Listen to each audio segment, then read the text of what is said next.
Okay, so I finished my first book for the Gilmore Girls Reading Challenge, and that's On the Road by Jack Kerouac.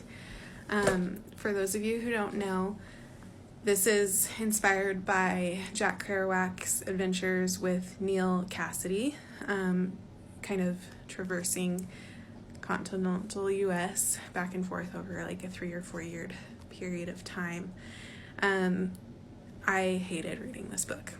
Cannot sugarcoat it. 0 out of 5 stars.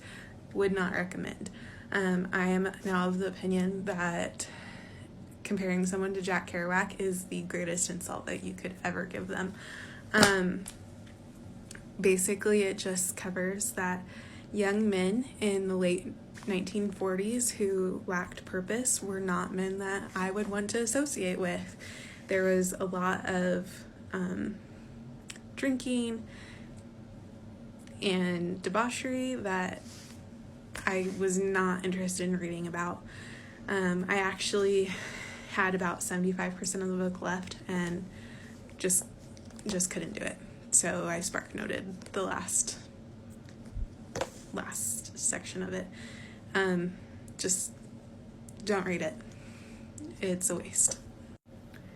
It took me 124 pages in to find something that I thought was worth kind of being written, which I'm a huge critic of this book apparently, so sorry about that, but this is the only part of the book that I thought was insightful, and he's talking about a vision that he had while he was high, and he says, naturally now that I look back on it, this is only death. Death will overtake us before heaven.